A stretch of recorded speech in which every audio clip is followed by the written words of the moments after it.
Ladies and gentlemen, boys and girls, and legionnaires of all ages, welcome back to the Wrestling Legion weekly podcast. In our opinion, I am Nick the Geek, and I'm joined by two fantastic friends, two brilliant brains, two marvellous minds. I'm joined by the blondest man in all of wrestling media. I am joined by Simon. Simon, how the hell are you doing? Really good, mate. Really good to be here. Was there a slight technical mishap at the start there? Yeah, there was. I pushed the thing too quick. Yeah. Okay. Yeah. And we are joined by the Redeemer himself, Andy. Andy, how the hell are you doing? Fine, Nick. Thank you. See, this is why we keep you around. Brilliant. Okay, so we're going to get straight into it, lads. First of all, one of us got to go to WrestleMania this year, at least for one day. His girlfriend would let him go for both days, which is perfectly fine. So, Simon, how was the show? She might watch this. Hang on. That's a little I'm only messing, Chili. I obviously offered to just go to one night of WrestleMania, and she was happy with that. Yeah. Sound. Well, and that's called compromise, Nick. I mean, when you're married to your right hand, you might not know what that is, but I don't believe in marriage, mate. Not after my parents. Anyway, so other than the highlight of the entire weekend, Dominic Mysterio winning the Intercontinental Championship, what was the highlight of the show for you? It's the only bit I really remember.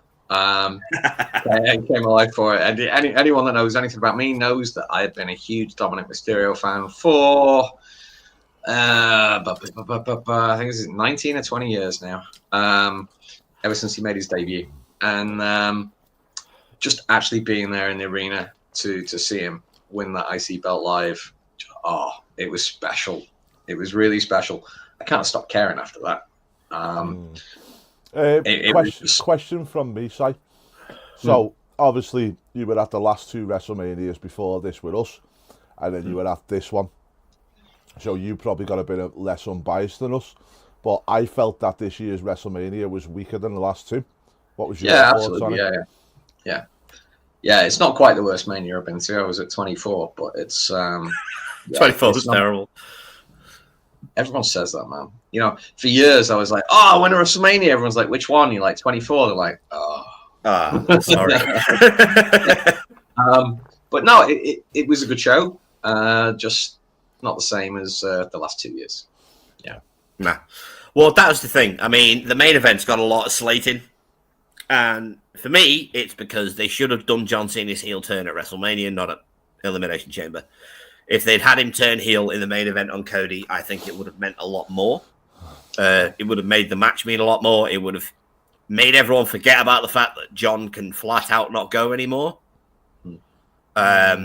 It's sad, but John Cena cannot go the way he used to wrestle. We've seen the best of John Cena, I believe, and I think we'll never get an improvement on what he's capable of doing now.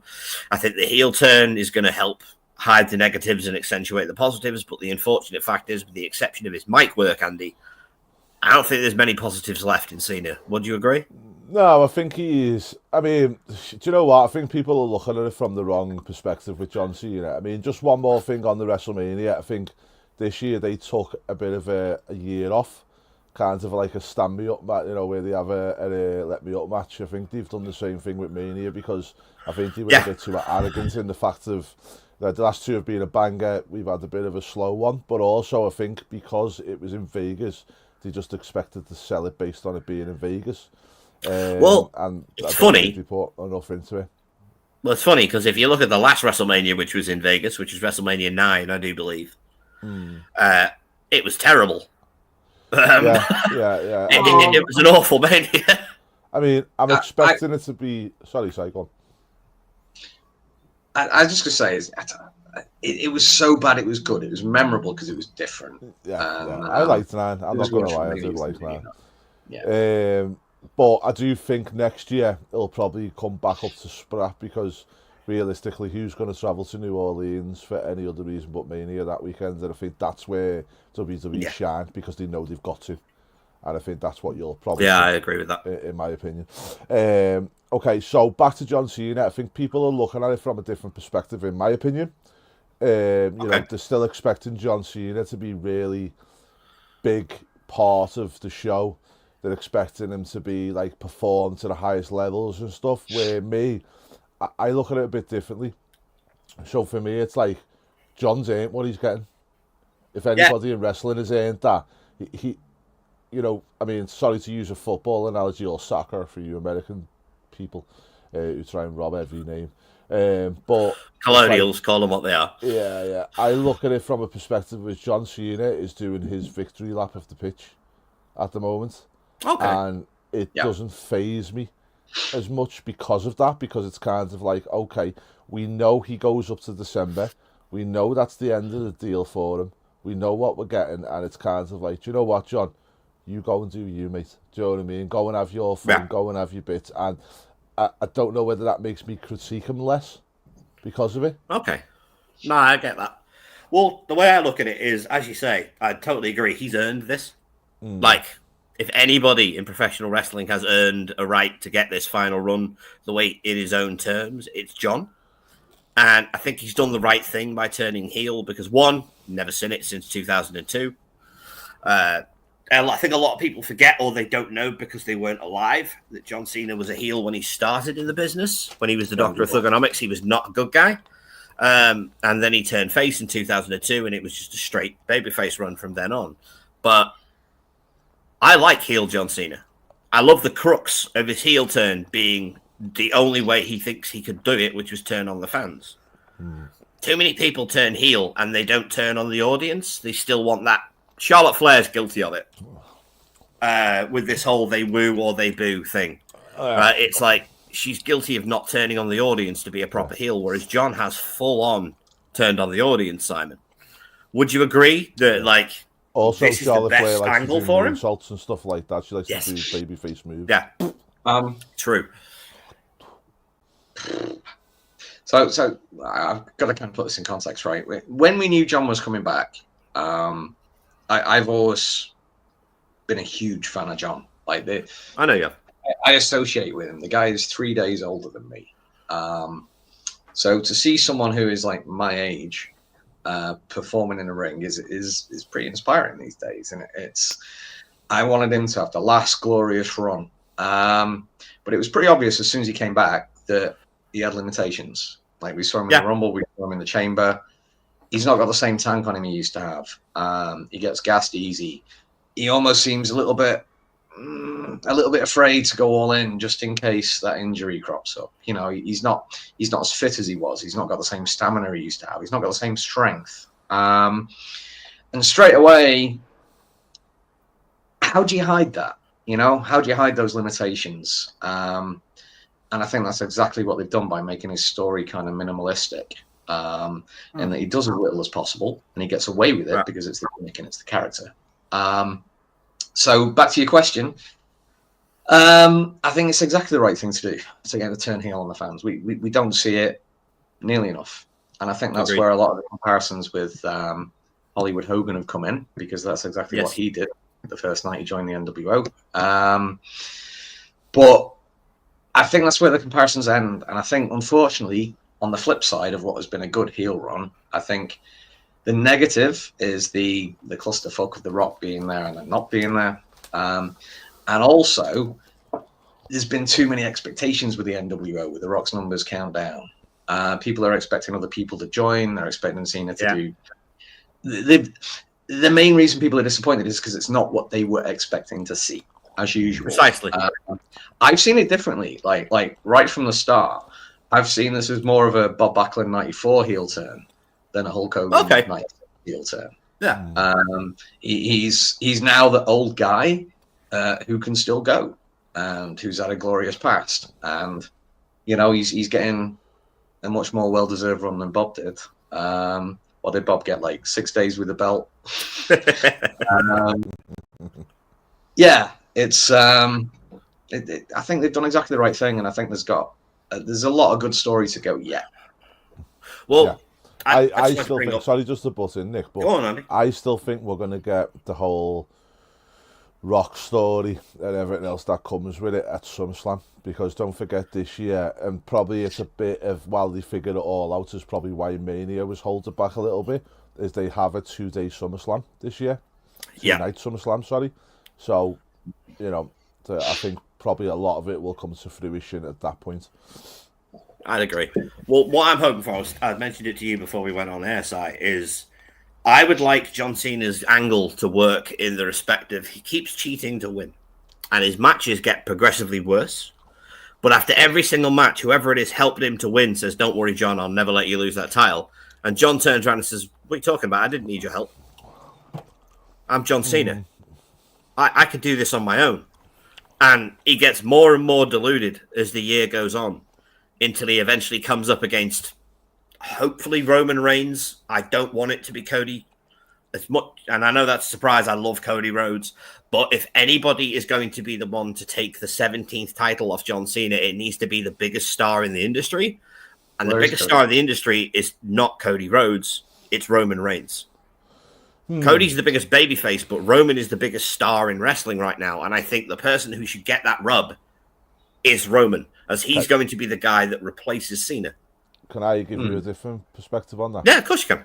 So, one, I don't see John Cena defending the title anytime soon because he's here to ruin wrestling. So, except for next Saturday. Is he defending it now next Saturday? Yeah, against Randy. Yeah, against Randy. Sorry, he is. Yeah. So, I'd like to see him minimalistic defend it because of that whole "I'm going to ruin wrestling" stuff. So it might even be when he goes in with Randy, he just walks out halfway through the match or something and goes, "Well, I don't need to lose." It's like, something. Sorry to interrupt, but do you remember their 15th match? Mm-hmm. Where John got disqualified within 2 minutes because he punched Randy too many times. Yeah. I can see them running back at exact same angle where Randy gets disqualified because he goes overboard on John Cena. There was one where Randy got disqualified for attacking or punching the referee right at the start. So they can flip that. So just have John whack the ref. Yeah. I think the other every time they do it, Nick Aldis can come out and be like, no. And then the other thing is, it's well known that people do jobs on the way out. They elevate somebody, and I think the key word there is elevate. Yeah. So I would like to see John do the job for somebody else. Now, who that is, I don't know, because I would like to see John lose the title to an up-and-comer rather than somebody like... So someone at Bron Breakker's level, for example, not necessarily Bron, but someone... Yeah, because I feel like that would give... And I think John will want to do that. I can see John Cena really, advocating for that backstage. I don't know who he'd go for. Dom Mysterio might be a good one, because you know what he thinks of Dom Mysterio. He's made it very clear. Yeah, he loves him. How much he loves him and stuff. So maybe he's the one. Joe Hendry, probably not, but I think he will fight Joe Hendry. I think that'll probably take place on a TNA pay-per-view, which will be quite interesting. But... Do it at Bound for Glory or something. Yeah, but I do see him going for... I think everybody's fixated on Cody and Roman. And I think he'll fight Cody again. I think he will beat Cody. But again, or some shenanigans, whatever goes on. But I do see him doing someone a good turn because that's what John's like. Let's not forget about the jobs he's done for Theory and people like that before today. Yeah. You know what I mean? That's a good point. John will look at it from the bigger perspective of Roman and Cody are both 40 plus now. They're a little bit behind John. John will be like, look, I want my legacy to be the future. So let's pull the trigger. I want to throw a random name out there. Go on. And see you guys' reaction to it. LA Knight. Yeah, that's a good one. Send into the stratosphere. Yeah. You know what I mean? I'd be fine with that. I'd be absolutely fine with that. Yeah, I would. But you said it a while ago, Si. LA Knight's in his Mick Foley period, where he's had 3 more shots at the world title. He's lost those 3 shots at the world title. Yeah. He's now doing his US stuff in the mid card.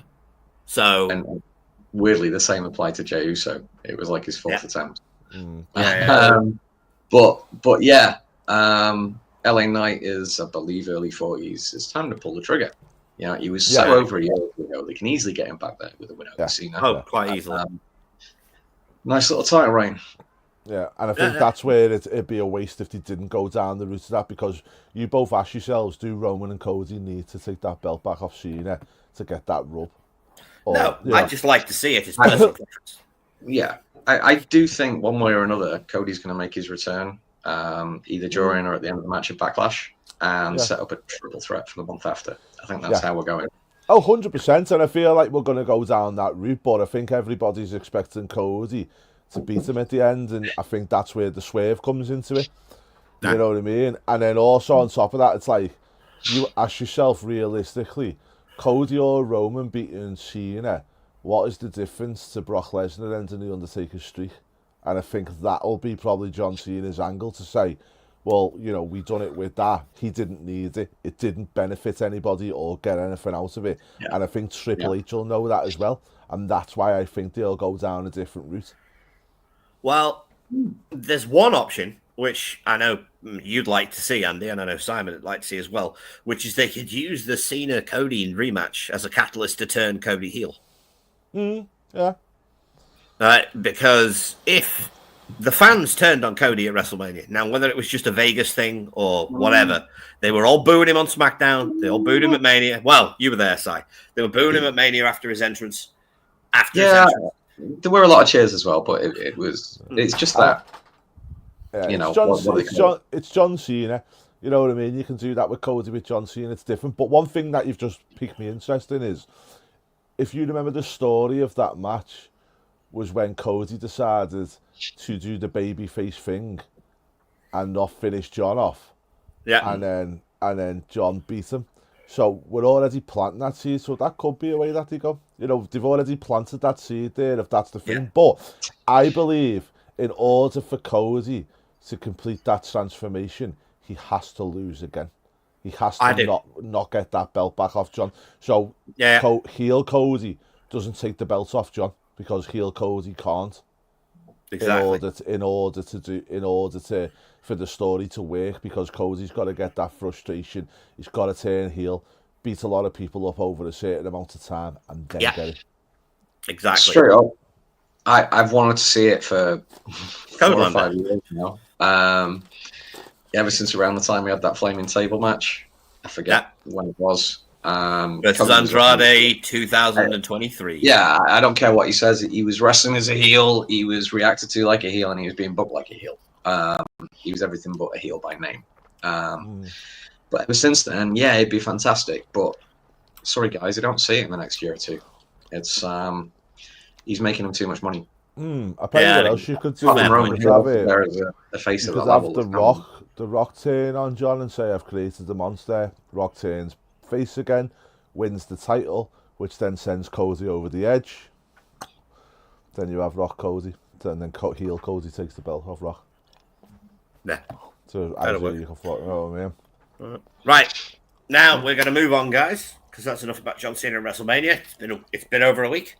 Yesterday, it was announced that WWE went through their usual post-WrestleMania release list. Yeah. Now, I've got everybody written down here. I'll just quickly run through it. So, the guys that were released, guys and girls that were released, were Shayna Baszler, Caden Carter and Katana Chance, the Party Girls, Braun Strowman, Dakota Kai, Gigi Dolan, Cora Jade, Jakara Jackson, the entire of Gallus, including Wolfgang, Oro Mensah, Eddie Thorpe, Javier Bernal, and Riley Osborne. Now, Who? Right, exactly. I'm going to come to you first, Simon. Yeah. Okay. Now, I have a simple opinion on wrestlers being released, and it's not a very popular one, is besides this being a dream for a lot of these guys and girls, it's a job. And if you are not making money for that company in merch sales or TV time, then you are going to be released from that job. They're going to get plenty of work outside the business. There's so many places for them to work outside of WWE now. And for me, this is just a yearly spring cleaning. Si, what do you think? It's a very, very large business. They all work the same. It's not easy for these people that have been released. There's plenty of options available to them. You do feel for a lot of them. But it's part of life, you know. I think everyone in this room has lost a job at some point. Most people you know have. It's part of life. Wrestling is no different. Yeah. If you're running that company and you have the financial pressure you have to deliver not a certain profit, but certain figures in the books, like fiscally, if you're under that pressure to do that, you have to justify why you are paying the people that are on your roster what you're paying them. And it gets to the point where if you look at a roster member and you say to yourself, right, I can 100% legitimately not see this person, A, making a profit, B, improving, C, moving up the card, or D, ever becoming world champion, they've got to go. And there were too many people around. There were too many people for the TV time that they've got. And it's, you know, everyone that's moaning about it on Twitter, it kind of gets weaponized against WWE. I mean, Tony Khan made some cuts recently, let some contracts out there. It's no different. It's a business. It tends to be the opinion is, oh, WWE are bad for doing this. You know, what would you rather they were being paid and they were just sat in catering? So I just don't understand the negativity. I think wrestling is a bit different than sport, say for instance. So, you know, say, I know, sorry to use the football analogy again. It's all right, Andy. The 1st of July every single year, people's contracts expire in football and they get released. Now, depending on what type of player you are, normally when you get released from a club, it's because you're not performing at that club, and you normally leave with not the best of reputations. You do some of, you know, you're not, if you get released, you're not really leaving with a better reputation where you're going to go on and earn more money. You're probably going to get less money if you get a club or whatever else. Where for me, with WWE, I don't think anybody on that list is coming out worse than what they went in. They're going to come out better trained. They're going to come out with the WWE rub.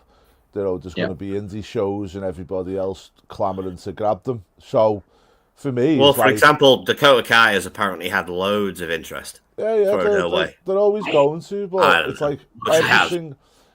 every single one of them is going to get... But, like, none of them... Like, the one thing with me is, like, you go on saying people lost their jobs. Yeah, it sucks. But, realistically, is any one of them on that list not going to eat? No, they're all going to be fine. They're all going to work. They're all, you know, whether that's in wrestling or, you know, say, you know, you've got your bit on that, or they do something else, you know what I mean? Like Cora Jade, for instance, as horrible as it sounds, if she never wrestled again and went and set up an OnlyFans, she'd be set for life because of the WWE connection.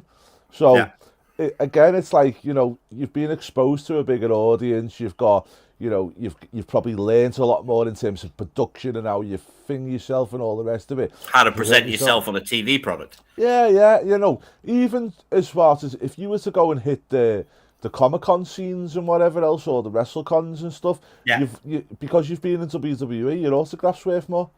So it's kind of like, you know, it sucks that you've been let go and you know you're gonna have to go elsewhere and maybe find a route back or whatever it is you want to do. But at the same time, it's like, you know, we're not talking about people that are not going to eat here, or you know, so many people go into a job and come out in a worse state, is what I'm trying to say.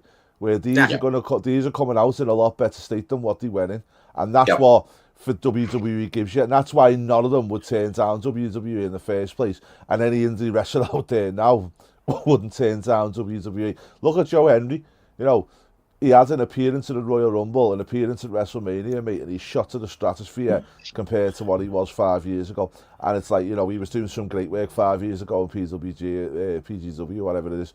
And ICW, sorry, I do apologise.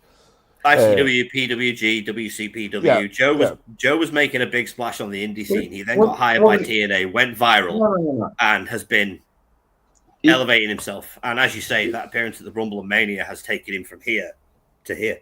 Sorry to correct you guys, but no, 5 years ago, he was Rusev's lawyer. I saw him myself. Yeah, he was. But that's the whole point, though. Saying 2 rubs there is giving him a lot. And I think Joe Henry 5 years ago was probably thinking, "Ooh, I'm getting on WWE TV." As a lot, he didn't care because it's still that point of view. So yeah, it sucks that they're going, but at the same time, for me, it's probably one of the only places where you leave in a better state than what you're going. And that's where I feel like people make it out like they're going to be on the breadline. It's like, hang on. Even if they don't put on another pair of shorts, just doing the WrestleCon scenes, they're going to make enough money, or the podcasts or whatever. I mean, just to rattle off a couple of names on the list that I said to you earlier, Simon, I think Shayna Baszler will be fine. I could see Tony Khan picking Shayna Baszler up in a heartbeat. I think Dakota Kai could go back to Stardom and she'd be fine. She's a former 3-time star champion. The Party Girls, Kaden Carter and Katana Chance, will undoubtedly end up in TNA because they're a fantastic tag team. TNA has a fantastic women's division with a fantastic women's tag team division. They fit perfectly there. You said to me last night, Andy, on the phone, Cora Jade has probably been released to do the Cody Rhodes Drew McIntyre treatment. Go back out into the wrestling world, find yourself, improve your character, improve in the ring, and then come back in a few years. I think, to be fair with Cora as well, due to the injuries she had and that, it's probably a bit of tough love. She needs to go out there and toughen herself up. Maybe they've seen something in her since she's come back from the injury where she's too tentative. She doesn't want to do something because she's worried about getting injured again. Maybe she needs to go out there and find herself. Yeah. I mean, your brother's stupid opinion was just like yesterday, absolutely baffled me. Go on. So, Si, just for the privilege of everybody on this podcast and for Si, because he didn't hear it, Andy's wisdom appearance was, well, this is what happens when you go away injured and turn up with massive tits.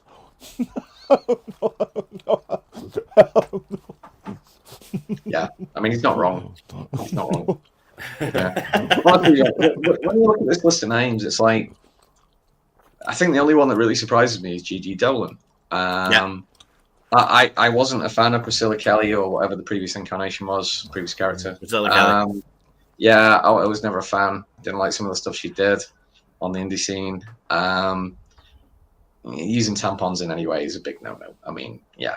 But it took me a long time. But I got into the Gigi Dolan character. Great little run. Criminally underutilized.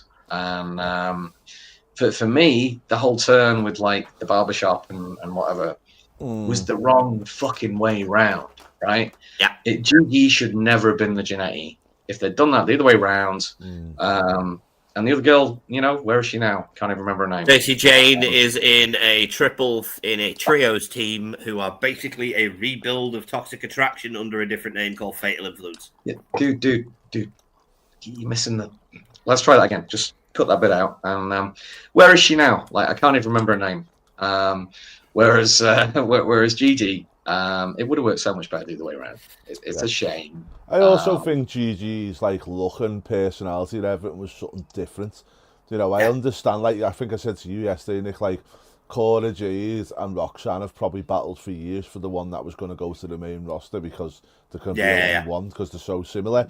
Where Gigi, you know, she would have fitted in because there's nobody like her. Also, just before we do, say his name and he appears. I believe in the Drip King. Get him up on the comments just to annoy him. Put it up for people to see. Hello, Jimmy. And then also, We're I'd like British, to just Jim. Get used to it. And we support our own, and he's also Scottish like my poppy. So obviously, I'm always going to love him. I'm still hold that against playing at the Crucible. Yeah. Stephen. Yeah, at least he's not the one that, with the kids, but that's another story. The Crucible. One thing I do want to say is, though, I want to give you a bit of a told you so moment with Mr. Braun Strowman. So, if you remember when we done Pre-Mania podcast, and I just come back from London for SmackDown, and I said about how Braun Strowman, I felt he was in danger because he got no cheer, he got no boo, he got nothing. Indifference. Yeah, he didn't, and it's a dangerous place for a wrestler to be. And with Braun, there was no connection with that crowd whatsoever. And you know, I don't know where it's gone wrong for him, but I believe over the past 6 months, he's pretty much like blown both his knees out. He was in a lot of pain, a couple of matches. He's getting on in age. He's a big guy. He peaked when he won the world title, if not slightly before. Should he have ever won it? Goldberg. Maybe not. Yeah. When we had the Mania that no one saw live, that was his peak, and it's a shame because Drew got this big. Oh, he deserves to win it in front of the fans and everything, but Braun never got the same. No. He was a good big man. He was good at what he did. But I do think it's time to go. I'm not even shocked by that one. No. And one thing we don't know either is we don't know the conversations behind the scenes. No, not at all. Are any of these releases, probably Braun Strowman, a conversation between two parties where it's like, look, I'm done in here. I can't really go as much as I want to. Okay, let's sort it. You look at Braun's last little run though, matches against guys like Bronson Reed, Jacob Fatu.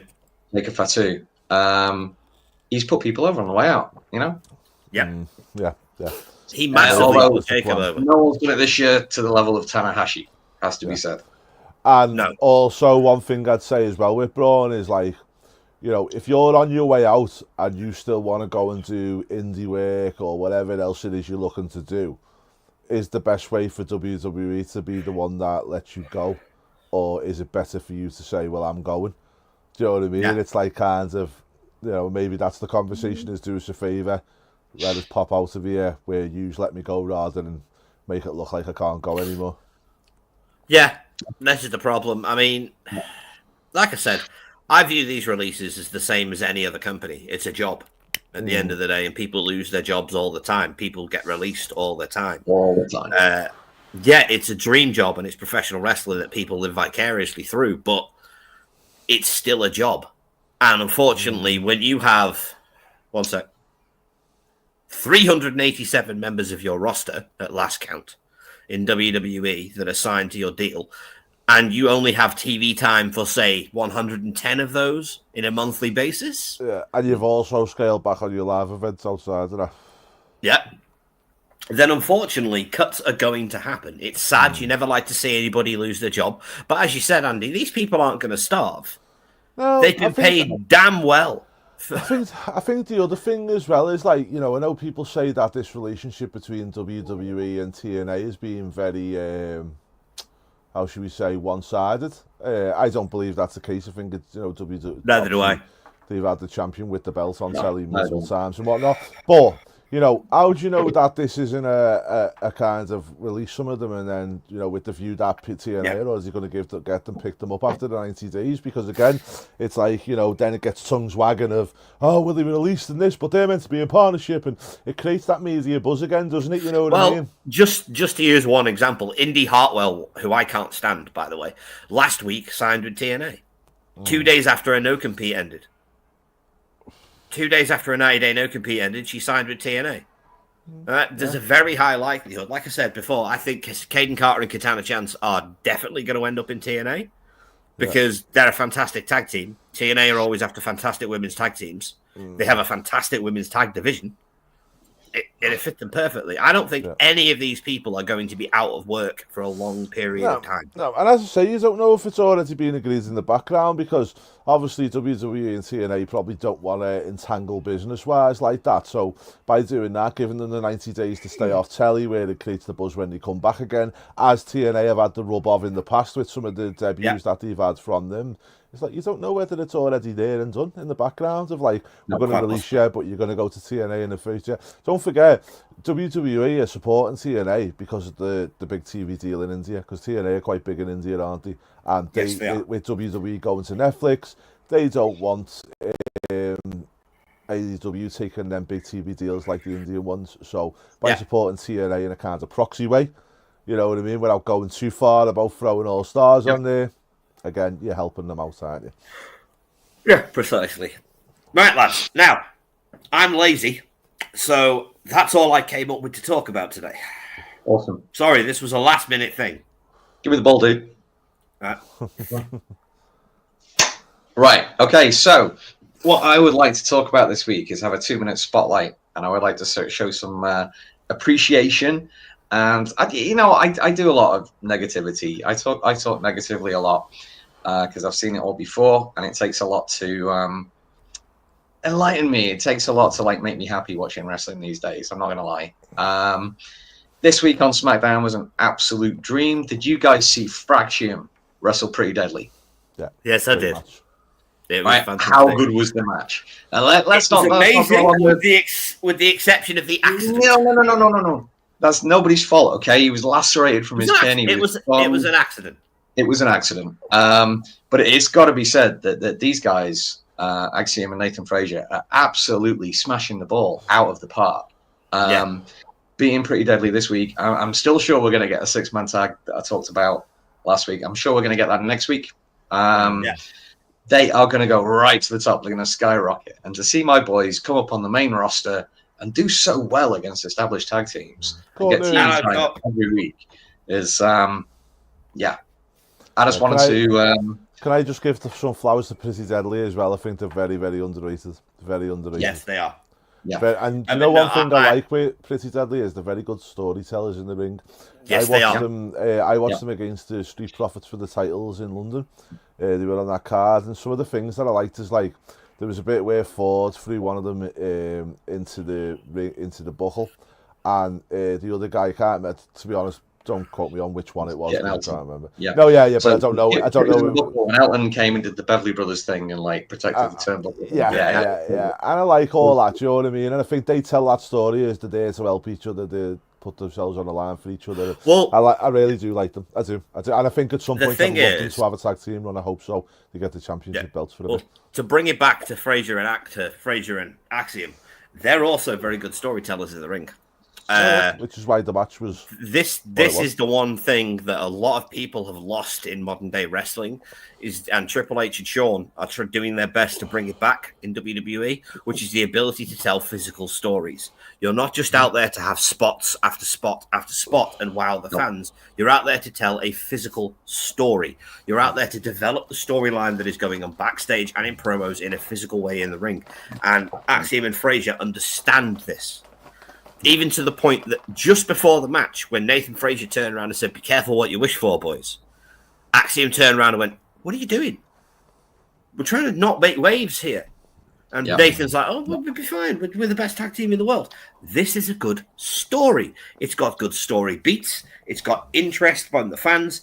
One, I know you've been singing his praises for years, Simon, but Nathan Fraser is probably the fastest man I have ever seen in professional wrestling, and that is saying something. There was only one man that I ever remember in my 45 years or so watching wrestling that hits the ropes and runs as well off them as Nathan Fraser. Can you guess who it was? Well, I'm going way back to World of Sport. I know you are. Oh, World of Sport. Dynamite Kid. Dynamite Kid is the answer. Yeah. His potential is absolutely unlimited. You know, I'm gonna put my neck out there for anyone that doesn't agree, and I will argue and I will die on this hill. He is already better than AJ Styles was at his age. I'd agree with that. I would. No. I'd also like to give a special mention to Bron Breakker because he does hit the ropes with some speed as well. Yeah, he does. Bron is getting better and better, isn't he? You know, you'd have asked me like even 6 months ago, would I ever see Bron as a world champion? I said no. I was the same. And it's almost as if he's got that Steinerism in him, but he's also kind of becoming a really good young Bill Goldberg. And now, could I see the him? difference is Bron has timing. One thing I'd say to him, do you know what he reminds me of? And I was thinking about this the other day. He reminds me of a young Triple H. In the fact of now he's in the Triple H Shawn Michaels position with Seth. And this is where you're going to see if he can grow into that next level now. Yeah. I mean, obviously he hasn't had that dramatic character shift, but just in terms of where he went from mid-card title as he Triple H as Hunter Hearst Helmsley, and then he's in the main picture, but he's just sitting in the background learning and growing. Well, it's not so much a dramatic character shift, but even little things like having him wear a suit on TV now.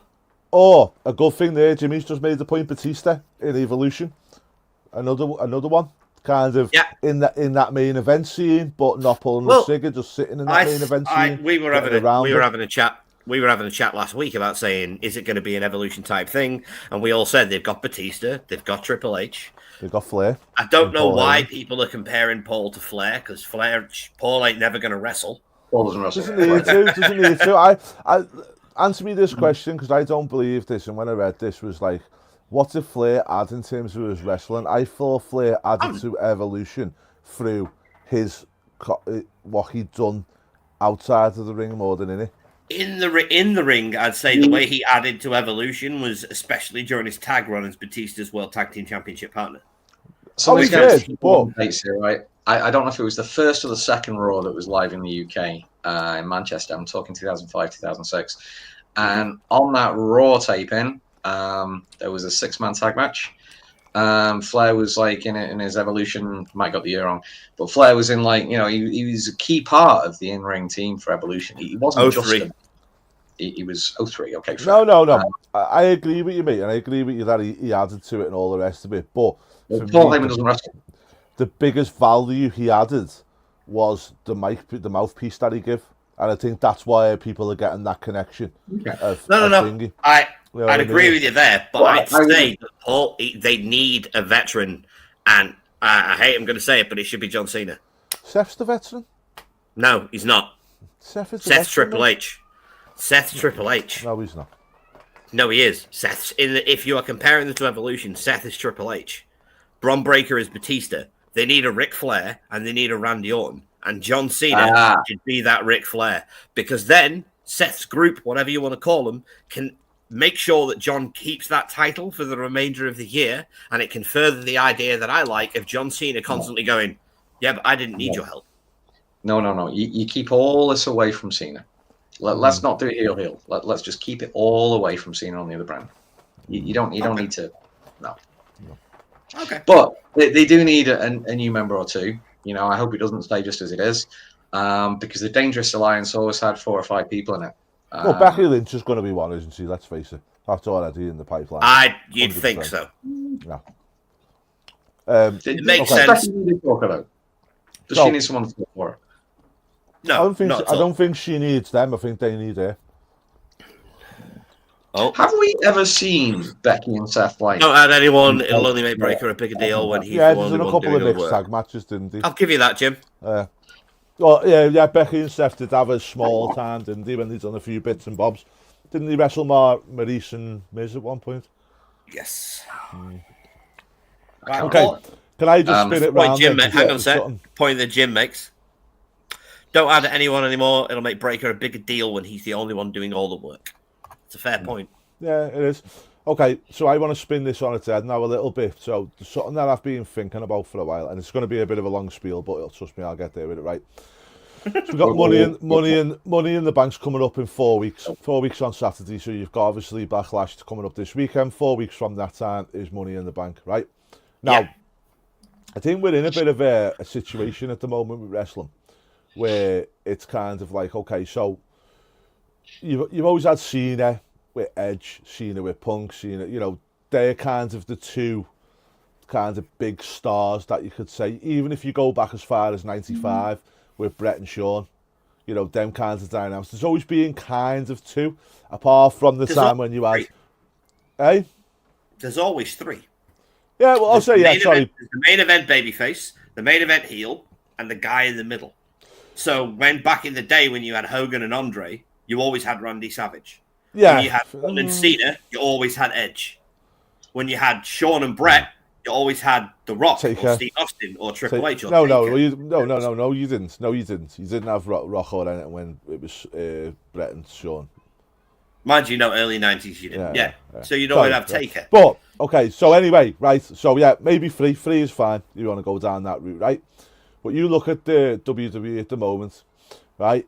You've got Roman, Cody, Cena, CM Punk, bloody Seth. You've got 5 people there who are massive superstars, and then in that mix you can put Gunther, you can put fucking Jey Uso, you can, I'm not saying in the same stratosphere as them, but if you want to go down what you mean. Kind of that main event picture, you can go down position on the card. Yeah, right. So my question is to you guys: what do you do this year with Money in the Bank? Because for this year, there's no kind of obvious one, and it's Roman Reigns. Go down the room of, okay. He's never won it. Roman Reigns has never won it. I was thinking about this the other day. He's lost everything. He's lost his tribe. He's lost his title. He's lost his wise man. He has no visual way of getting back to the top of the field, except that briefcase. Roman is a country song, and he just needs the briefcase as the ending. Yeah. But then what you do with CM Punk? What? Punk's already won it twice. He was the first 2-time in a row winner. Punk does not need that briefcase. And Jimmy's probably going to hate me for this when we do our show Friday Night Reviews, catches every Friday on YouTube and Spotify. But I don't think Punk should win the title before he retires. I love CM Punk. I'm the biggest CM Punk mark in the world. But I don't think Punk should win that belt again before he retires. I think he should keep getting this close. And then, and also at Money in the Bank, at Money in the Bank, I'd have Punk wrestle Cena. You know what I think? Because then Cena can blow him a kiss on the way out. That would be a good Money in the Bank match, but I think you flip it. When Punk's little mini feud with Roman and Seth is done, okay, let's move him over, because I'm pretty sure that Logan Paul's going to beat Jey Uso, and Logan Paul's going to need a serious title contender. CM Punk is that guy. They've already got beef. Okay. Yeah. Okay.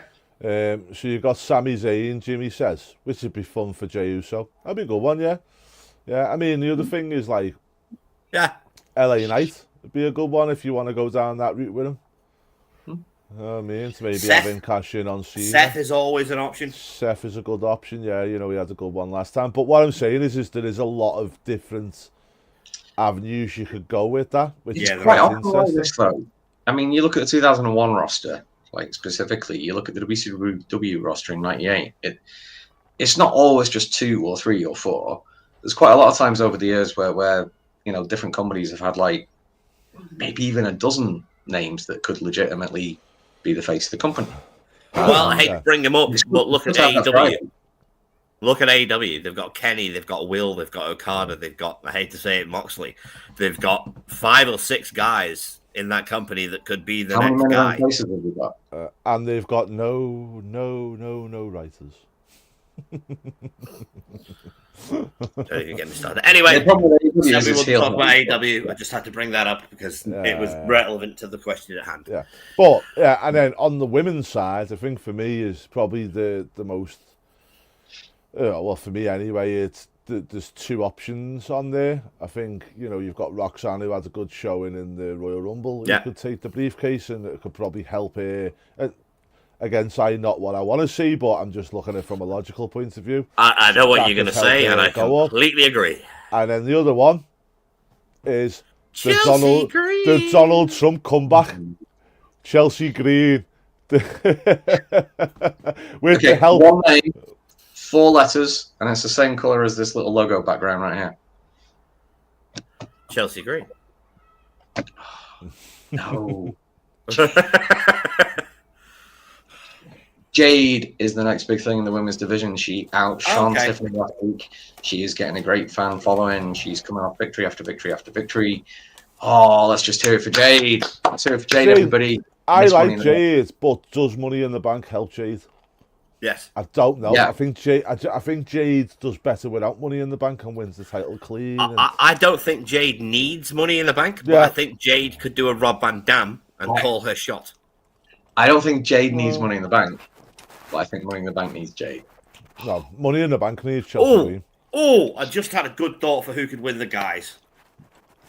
Roman. El Grande Americano. Mark Henry. And he could cash it in on the Triple R title. Oh my God, yes. Imagine. Yeah, take the mask off at Triple Mania. Do you know what? That would be a crack, especially with the whole fact of does Money in the Bank factor into the plans? It's a good way to get it out the way, a la Otis, out of the way, and do something with it, you know what I mean? But yeah. El Grande Americano, you have him win the AAA Mega Championship with it, and then unmask in the main event of Triple Mania. Yeah. And be like, screw you all, American just won your belt. I just think for Chelsea Green to win it would be great because she's so good at the mic work. She could carry it for a while. The biggest comeback since Donald Trump. Well, did you see her on Friday? Off the Peeves. Did you see her on Friday? Yeah.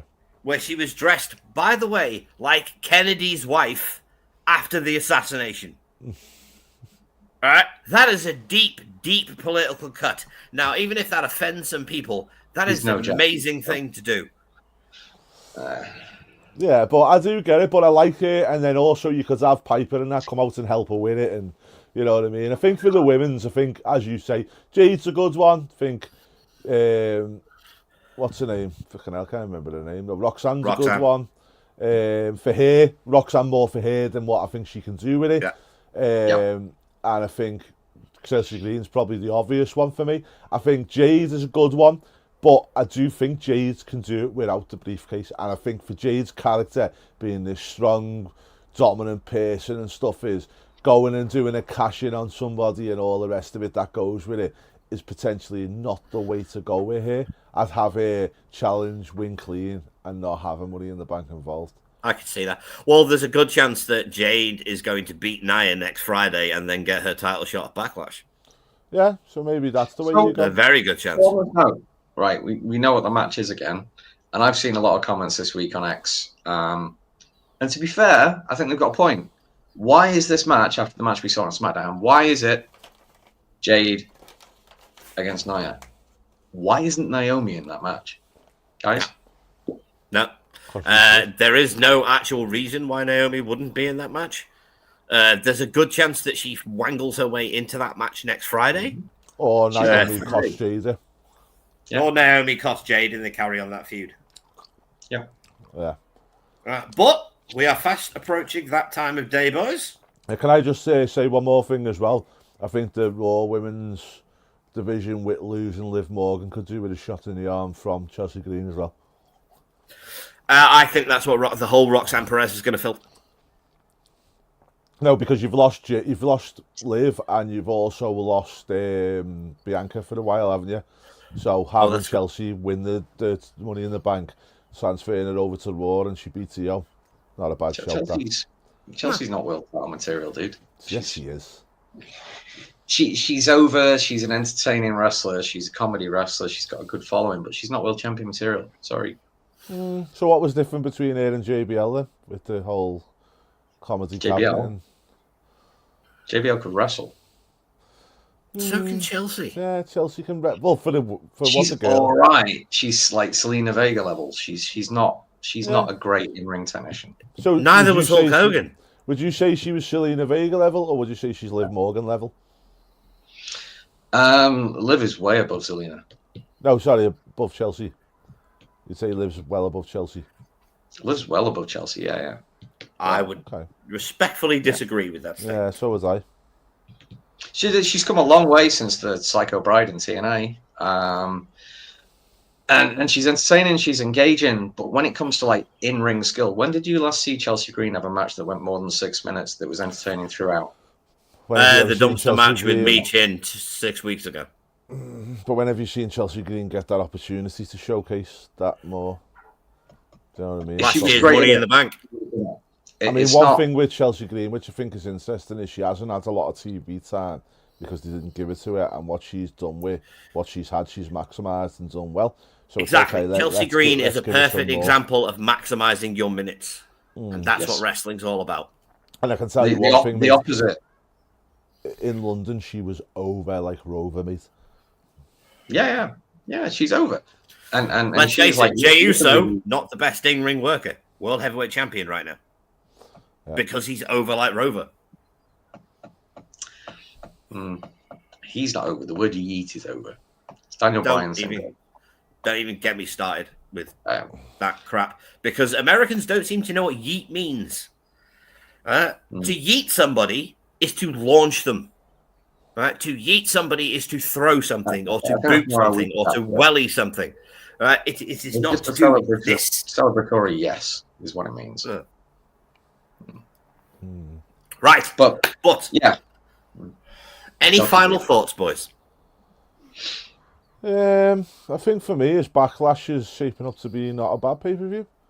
You always run the risk sometimes of it being right after Mania, and I think like in years gone by, I've kind of been like, not bothered, but I think last year's was quite good. I think this year's will be good, and it's nice to see, I think in the Triple H era, I watched the post-match press conference from WrestleMania Night 2, and one of the things Triple H said, which was quite interesting, is, look, we can't just blow everything on WrestleMania night. We've still got 364 other days to do these things, and I think he makes a point of that. So I think, Backlash is not going to be one of them pay-per-views where it's like nothing will happen. I think something will happen. I think there'll be something that makes it quite a good show and gives people talking, and that's one thing I'm impressed with WWE at the present. Well, let's bring this on you, boys. Most unpopular wrestling opinions before we sign off. I will start.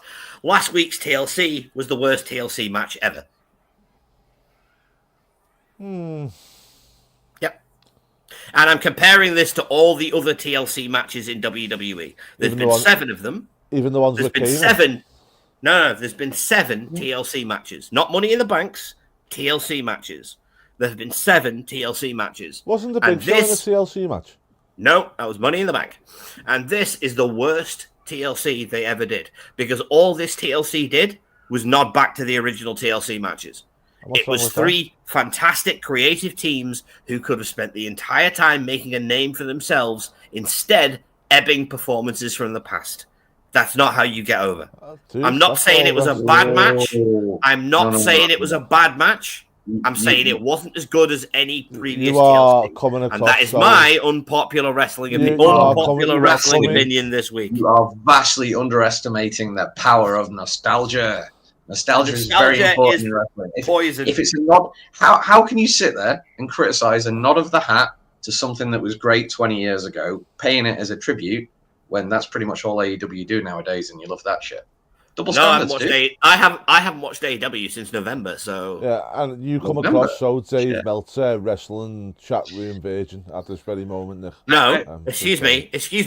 This is my unpopular wrestling opinion, which I'm fully entitled to. Instead of covering up the fact that you can't think of one, give me yours. If we unpopular wrestling opinions, please. Agree with you that it's not an unpopular wrestling opinion, right? Let's just clarify that, and then right, I can tell you what my favorite TLC match was, and it's not what you're thinking. TLC 4, the one with Benoit and Jericho in. Yes, the 4-way that was on Raw the night after. It was on SmackDown. No, the one I'm thinking of was on Raw, and it was the one with Kane and Jeff. That's the one with Kane and Jeff Hardy. Yeah. No, that's the one with Kane and Jeff Hardy and Rob Van Dam and Jeff Hardy as a team. It was a 4-way, and it was before that. I think it was 2001. And it was either the night after WrestleMania or the night after Backlash. Can't remember. But that was my favorite because it went on for like 35 minutes on Raw. Yeah. My unpopular wrestling opinion is, and it'll be very popular in this room, but if you go across the whole wrestling universe, it probably won't, is Dominic Mysterio should break Gunther's record. I completely agree. IC. His IC title record. I completely agree. I mean, I don't. Sorry to like. Sorry, Courtney. That wasn't actually a TLC match. That was a ladder match. Because that was the final Terry Invitational. I don't see how anybody could see that as an unpopular opinion. Well, no, neither do I. There will be people out there. I imagine there will be weirdos out there. Yeah, a lot of them.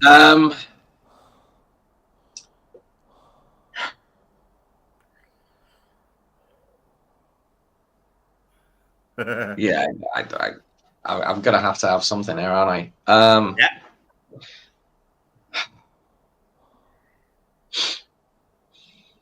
Okay, unpopular opinion. It's only a little one this week. I love Pat McAfee. Right, the energy that guy brings to the table is fantastic. His enthusiasm is fantastic. Yeah, he reminds me of Don West.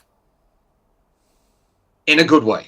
No disrespect to Don when I say that, but in a good way. Don was Don was a car salesman, literally, and he connected. Yeah.